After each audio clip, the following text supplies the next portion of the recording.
You're watching The Breakfast Club. Morning, everybody. It's DJ Envy, Angela Yee, Charlamagne the God. We are The Breakfast Club. We got a special guest in the building. I don't know how to pronounce his last name, but I'll just go with Shaka. Shaka Senghor. Senghor. Yeah, he said Senghor. Hey, I attempted. You attempted. Okay.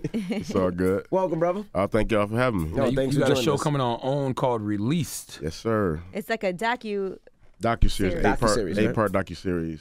Okay. So super excited about that. It's the story of 5 men, 1 woman coming home from prison their first 90 days. Mm-hmm. And really it's a story of family and what it means to come back to community. And it's such an important subject in our community. And we wanted to really offer this up as a means for people to really connect around this issue. Now, you were locked up for murder.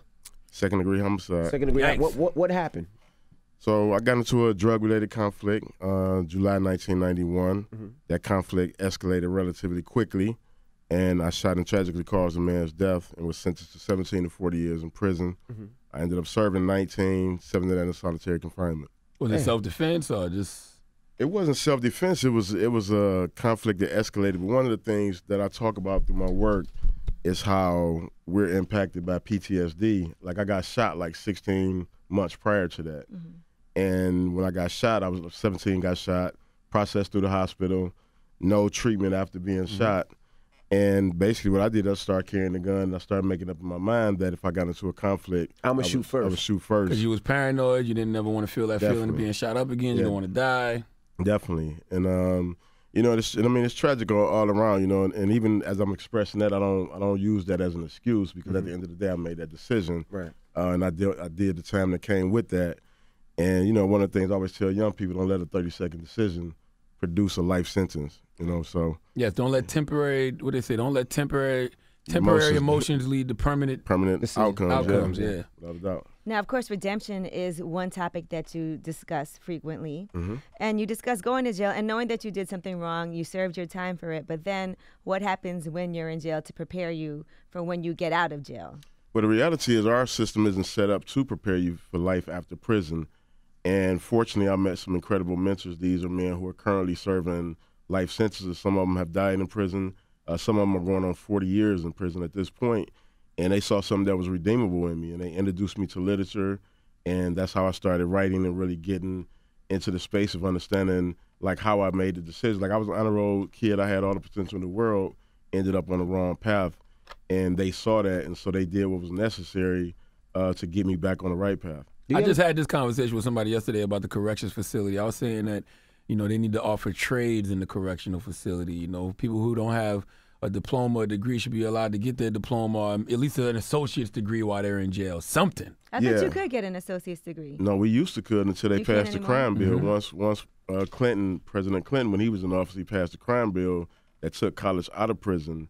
At that time, I was averaging a 4.0 in college. And so, you look at that and the impact that has on people coming home because people's not giving us employment opportunities. And so one of the things that I did, I'm an entrepreneur because at the end of the day, I sold drugs. And it's the same business model, but I took those lessons I learned and just applied it to legitimate enterprise. And, that's one of the things that I kind of encourage people to do is if you're incarcerated, take the skill sets that you did learn from the life you was living and apply it to something legal when you get out because it's hard to find employment. It's hard to find housing.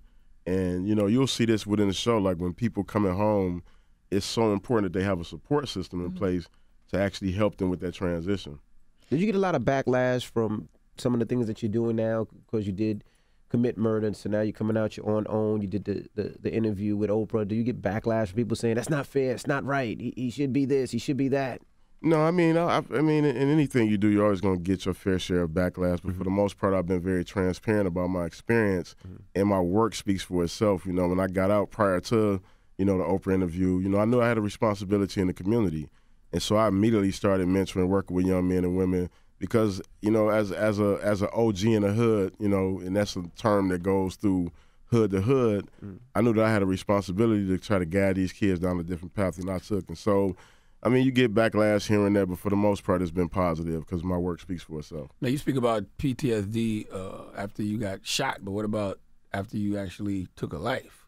Yeah, I mean, it's one of the things that I struggle with. I was just having this conversation the other day, is that it's compounded PTSD. You know, when you go through getting shot and then you're the person doing the shooting, then you're in this very volatile environment, you're dealing with all the emotional turmoil that comes with that with no helpful outlets. And for me, fortunately, again, I had those mentors who had been through it and was able to lead me to books and things that kind of helped me with my processing what I had experienced. But unfortunately, one of the reasons the cycle continues to repeat itself is because we don't have enough systems in place to help guys process that. And what we don't think about a lot is that 90% of the men and women are coming home. 10,000 people are paroled every week coming back to society. And a lot of times they don't have the things in place that they need to, sustain their lives out here. And so, this is one of the things that we feel the show is really going to help people see is like, what are those processes that would be helpful, and what are some of the things that stand as an impediment to people successfully transitioning? Because within 5 years, they said a lot of people end up going back to jail. Yeah, after they get out. we have a 70% recidivism rate throughout the country, and that means that 7 out of 10 people who get out eventually comes back to prison, and a lot of those things can be disrupted. One of the things, we have a severe mental health crisis inside our prisons. Out of the 19 years that I did, 7 of that was in solitary confinement. And when I was in that environment, the things that I witnessed happening to those with mental illness was just unbelievable. And then they're expected to come out and readjust to society. And, it's why these stories are so important. It's why the film 13th was so important, because it's helping us really pay attention to an area that was kind of a blind spot for a long time. By the way, solitary confinement can drive you to mental illness, too. It can definitely make you crazy. They say within the first 90 days, most people actually go crazy from being in an environment. I mean, I witnessed it. I watched guys who appear to be normal in general population lose it after being in that environment for so long. And I was just fortunate that I had the ability to read, and, I had an outlet, in writing to kind of help me deal with that reality. So they give you books in solitary confinement? I thought they didn't give you nothing. No, you can get books. You can get books from the library if you have books in your own personal collection. You can get those, and, you can have family and friend order books. And it's restrictive. They try to limit what type of information you can get, but books was my saving grace. Now, why were you in solitary confinement? Yeah, what was the longest? So the longest I did was 4.5 years straight, and that was the last time I was there. I was 1999 to 2004. Is that illegal now to have that much consecutive time in solitary? On a federal level, it is. State by state, it varies. But that particular stint was for an assault on a staff member. Me and him got into a conflict, and that escalated to a fight, and I ended up in solitary confinement. A CO? Yeah. We just had some COs up here yesterday talking about this same stuff, about how they be getting into it with the inmates. Yeah, I mean, it's a lot of testosterone. You got a lot of racial dynamics that are very unhealthy in that environment. You got abuse of authority and abuse of power. And, it happens. Now, let's go back a little bit. Now, you said you were a great student, honor roll student. What got you into selling drugs? So I grew up in a household that, my mother and I had some major conflicts. She was abusive toward me and my other siblings, and I ended up running away. And this was like, when I got into the drug game, this was like when crack first began to penetrate the Midwest, like around 86. So I was just a naive kid, I ran away the first couple of weeks. I was like homeless, nowhere to go, sleeping in garages and basements. And what happens to a lot of young people is you get older, seasoned street veterans. It's like, yo, come do this, and it's a place to live, a place to make money, and that's how I got pulled into the culture. And it's actually one of the things that inspired me to write my memoir, because I really wanted people to see how so many young people end up in these spaces. We're very judgmental of the young generation. We're very dismissive of their experiences. Same way all people was to us. Exactly. But the circumstances behind how someone ends up in that lifestyle. Yeah. But it seems like they glorify drug dealing a lot. You know what I mean? Which makes kids want to do it. But it's definitely glorified. They do it, you know what I mean? Which is American culture. That's what American culture is glorification of the outlaw, the bandit. Goes back to the Westerns. Yeah, it goes all the way back to the Westerns. And the reality of it is, when you think about why it's glorified, because it's like, here's a person who, comes from nothing and figure out how to make something out of nothing. But we don't think about the collateral consequences of that when we're watching film and things like that. And, sadly, they try to place all the burden on hip hop, which I think is unfair, because these things have been happening since, like you said, the Westerns, television, media, you go back to the Al Capone days and all these things. And I just think that's part of American culture, Now, you also talk about rape. and how a lot of times men don't want to admit that they were raped, or they don't even view it in that way. Yeah. And that's something that you had an experience with also when you were, how old were you? So it was like the first time I was about 13, 14-year-old dealing with a grown woman who, we don't talk about female pedophilia. I got you beat. I was 8. In our community. Yeah, he's 8. Wow. And he doesn't feel like it has traumatized him or anything in any way. Well, I think that my experience made it difficult for me to deal with young women of my age group after I had that experience. And it's one of the things that really, began to emerge on a heavy level within the drug culture, because there's that exchange of drugs and money for sex for young guys. Right. And emotionally, I didn't have no connection to young women when I was growing up, because I was dealing with adult women who was all about fulfilling sexual desires that a young kid had. And it wasn't until later that I was able to really recognize that disconnect. I like older women too. Yeah, I don't know. I'm about to start going to therapy just because I feel like it's good that we all go to therapy, because I feel like the brain is a muscle that we all need to keep just like rejuvenated. But I like older women too, but I never looked at the correlation. Yeah, definitely. Like I was really kind of going back and looking at my life like, okay, why after that experience that I actually pursued older women, and I write about that in one of my pieces. But it's a real correlation there, And some people look at that as it's a positive thing. Like I had sex with my teacher, I had sex with this older woman, and they look at that like, for men or for young boys, that's great. Yeah, and I mean that's how it was celebrated for us growing up. It was like, yo, get with old girl, she gonna get you right.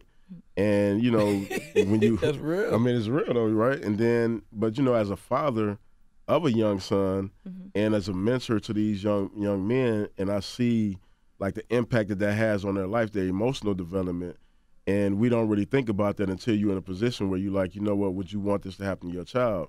Like when we deal with it happening to young women, we like, oh my God, as a father, I know what I would, how I would feel if it was my daughter, right?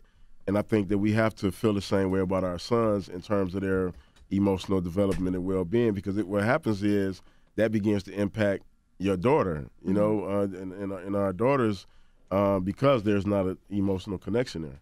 Yeah, because it's still predatory behavior regardless. Without a doubt. Regardless if it's a man or woman. Now, you coach at-risk youth. Yeah, man. How do you keep them from thinking that your past lifestyle was cool? Because they do listen to rap music where it does glorify the shooting and the killing and the drug selling. How did you get them to realize that what you did wasn't cool? We have honest dialogue, and there's no areas of my experience that's off limits. And I always let them know, like, the pain that I experienced in that environment is something that I would never want another human being to go through. And it was different levels of it, right? So when I first went in, it was just the pain of not being free, because I was young and thinking about all the things that, you do when you're young. But as I got older, it was like I'm a grown man with somebody else telling me to go to bed on their time and feed me and treat me and dehumanize me in ways that, human beings shouldn't be treated, and so I subjected myself to that. And what I found is that if you really empower young people to understand that if they take all excuses off the table, they can have the life that they want. And if they master their thinking, then they can think themselves through any situation or circumstance. And they love it. It's just a real connection. We talk about, the things that a lot of times we're not comfortable talking to our young people about, but we need to, And the other thing that I do is I listen more than I talk. Right. Yeah. That's what I try to do in interviews. Yeah. Like, and also too, man, kids don't understand the consequences of the actions. Like, even when you tell them you went to jail for 19 years, I don't think they realize how long 19 years is. Yeah, because it's difficult. Because you were in jail for the same amount of time that you went in for when you were alive. Yeah, like you went in at 19. Came out at 19. Came out at 19 years. But people don't understand it because they see it so much in music videos and movies and everything. And it's just like, all right, I got a gun, you got a gun, we shoot each other. But they don't understand the consequences, Right. And I mean, the reality is like, I always tell the young kids that, you can listen to these guys talk about, they did a bit or they did time in the industry. And the reality is these guys doing 1 year, 2 year, 3 years. And that's not to say that that's not, because I mean, it's so much that happens in life over that time, but it's a very different, like it's correctional facility than it's prison. Prison is a whole different experience. Correctional facility is kind of you processed in. By the time you adjust, you back out on the block. And I think that that's the part we have to stop celebrating. Is like, it's nothing cool about that. You know what I mean? And if people make decisions that they have to make, but when you're in a position where you're already winning, like, why take a loser's chance? Yeah, it makes no sense that we glorify every single aspect of the criminal lifestyle. Yeah. We celebrate the crime, then we celebrate the incarceration. Like, we wear the badge of incarceration like it's like we went to college. Like, it's one of our great ancestors, Amos Wilson, said that we perfected the craft of being the worst at being the worst. I mean, the best at being the worst. And it's largely because of the lack of power that we've had in this country. And so when you're dealing with the street element and the criminal element, for years that has a sustaining factor in our community that we can't deny. The money from that pays rents, pays bills, things like that.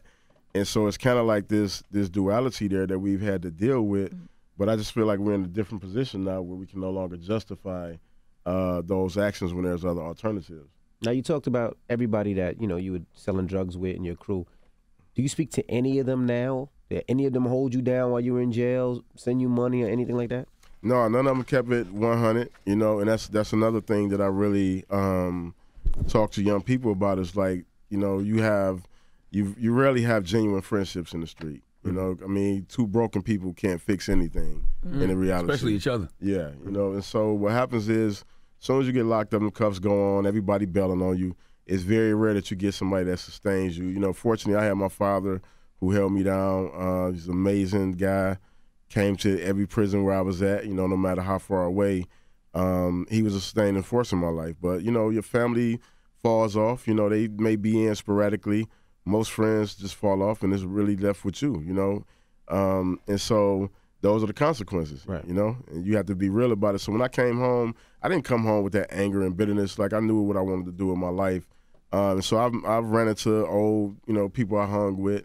And, to me, if I'd have came home in the first 5 years, it probably would have been a bunch of anger, But the reality is success is the greatest form of revenge. You just keep it moving. The funny thing about all these conversations is my father used to tell me that constantly. He used to be like, yo, these same dudes you running with, when you go to jail, they not going to come visit you. Yeah, no doubt. When you end up in the hospital, they not going to come to see you. So it's just like we're just repeating the rhetoric that we learned from our elders, and we probably didn't listen to them. I know I didn't listen when he was telling me that. Like, oh, my boy's gonna be there for me. Yeah. Until you go through it. Yeah, and it's interesting when you watch the series, you'll really see like the women in the family really holding guys down and really being there. You'll see like that connection between family that's really committed, and it's those conversations about friendship. You'll see that a lot of times people just don't have people that's there for them. Throughout the duration, but the ones who are there for them are the ones that you tend not to listen to. They're the ones that's gonna hold you down. Now, the young man that you killed, I know it must probably eat with you. So how did you make it right with his family, if you did? Well, the reality is, it's something that I'll live with for the rest of my life. There's the prison sentence, which is one thing, right? But there's the lifelong sentence that I'll forever serve because that's the life that I can't bring back. Mm-hmm. And the reality of, when you take somebody's life, that's something you'll live with forever. If you have any sense of humanity in you, you'll live with that forever. And, when it comes to the family, you have to let them process be what their process is in terms of their healing. So we've had kind of ups and downs where, we thought we was in this place of healing and then it reverted to something else. And so what I've learned is that as a human being, my responsibility is to respect their process. Mm-hmm. And so it's a mixture, some people who was in his life. Yes, I have.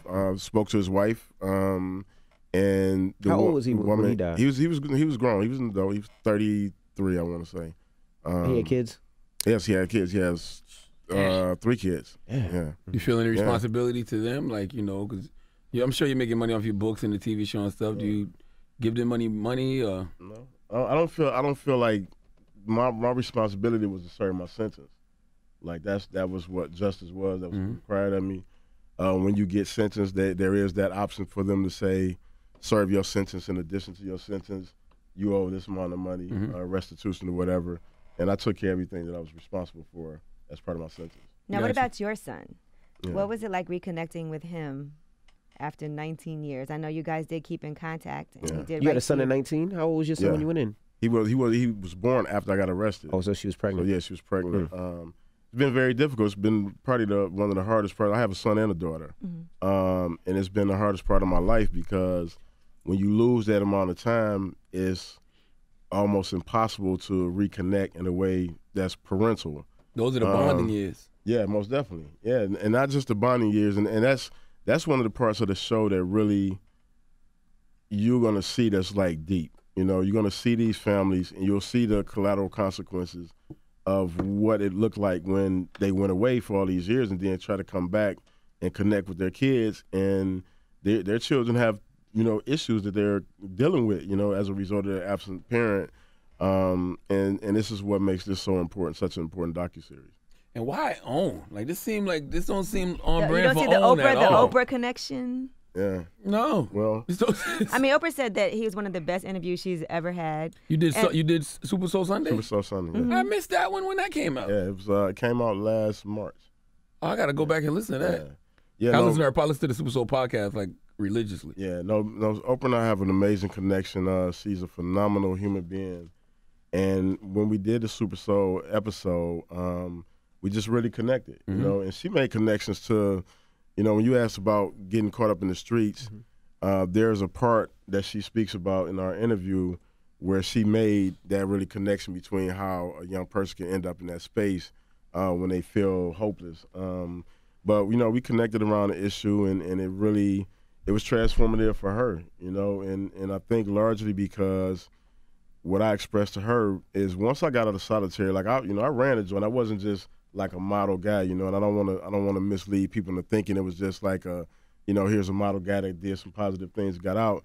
I was like running a joint. I ran all the hustles in the joint, you know, from loan sharking to drug trafficking to dealing with the violence and the conflicts. And once I made a decision to do something different in my life, I had to figure out how do you resolve conflict in this environment.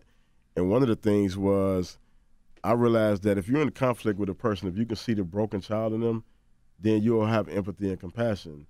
And that was a point that her and I agreed upon, and we just started thinking about different ways to really talk about such a deep, deep issue in our community. You know, like mass incarceration has deeply impacted us in ways that, you know, a lot of times we're not honest about, you know. And, you know, once her and I had that discussion, we just started figuring out what made the most sense. So when this project came up, her team just reached out to me and was like, she really wants you to be a part of this as a consulting producer. And, you know, it's just been a phenomenal experience working with her. How'd you even get on her radar? She ended up getting my book through one of her producers, a sister named Andrea. We had been in a space where I did a talk, and after that, she ended up reading the book and she shared it with Oprah. And Oprah first basically was like, because this wasn't the original cover. So the original cover I self-published. I was out the trunk with it, and you know it was a little more street edgy. It was, you know, me with prison behind me, and she moved around her house literally multiple times, and then finally was like, you know what, I'm gonna read this book. And after being about 60 pages in, she was like, I want to interview this guy. How did you feel when you was around Oprah? Did your attraction to older women kick in? No, man. I really look at her like a sister, you know, like a sister. She's just a beautiful soul. You know, I could say the thing that I experienced when I first had the interview was a real soul connection. Like, it's just so genuine. And the way that she listens is like something that, you know, once you had that experience, you will realize why she has the impact on the world that she has. Oh, yeah. When you listen to Super Soul podcast or watch her interviews, you can tell the reason she's a great interviewer is because she's a great listener. Yeah. What about Gail? You ever been around Gail? I've been around Gail. Did you know attraction for Gail's a beautiful sister. Gail popping. Yeah. Come on now. I don't think Gail is that much older than me either, though. Like, I'm not a super young cat. You know? How old are you?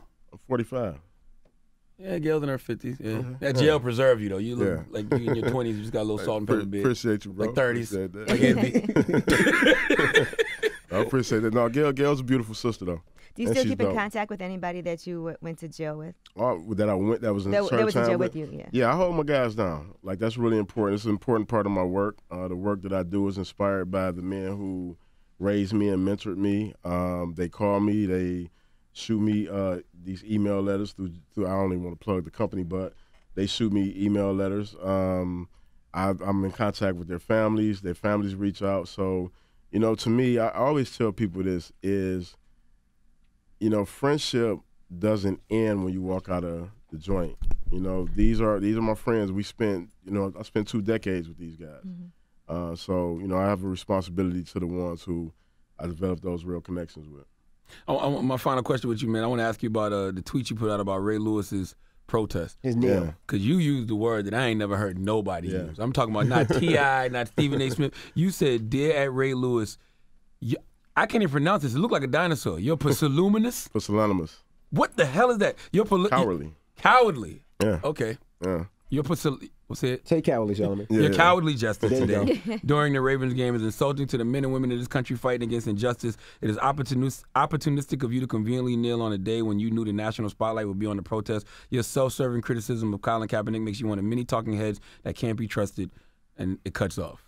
Said you had your chance to, and then it cut off.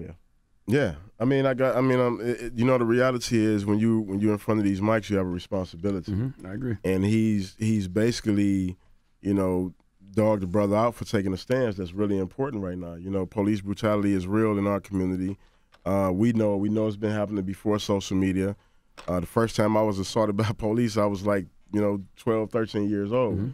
And so to try to make a guy not stand up for something when we come from a legacy of great athletes who took real stances against issues that was important to our community, to me, that's just a cowardly act. And then now that the national spotlight is going to be on it because of the current administration, and then now you want to take a knee. I just thought that was whack. Well, he's going to say he was praying. I guarantee it. I guarantee he's going to say he was praying. And I'm like, at this point, we don't need prayer. We need real action. You know what I mean? We need people that's willing to stand for something. And if you're not going to support it, then just don't support it. But don't, dog a brother out who is standing up for something. Absolutely. So, I just wasn't feeling that. And it's just, it's the convenience of the times. A lot of times people are doing things for, what feels popular, what feels current, what feels cool. And I'm like, these are real lives. When you don't go in the hood, you can't speak for the hood. You're not out here on these blocks where these guys are really, hurting and suffering. And, you have to think about it. I'm a successful man at this point in my life. I still have that fear when that police car pull up behind me, though. Me that too. The outcome can be, and that's real. Absolutely. It's not imagined. It's not like we making this up. Bad anxiety because of that. So shout out to Cap, man, for leading the charge on this issue. Well, we appreciate you for joining us Saturday, September 30th on OWN, 10 p.m. Shaka Senghor, we appreciate you for joining us, bro. I appreciate y'all for having me. Thanks. Shout out to the club, man. This is what to do. And shout out to Detroit. You got to say what up, though, one time. What up, though? Y'all know what it is, man. I'm a real D boy. I always rep the D no matter what, man, because our kids suffering. They just named us the #1 crime, which is sad. So I try to show a positive light by repping the D hat everywhere I go. All right. It's the Breakfast Club. Good morning.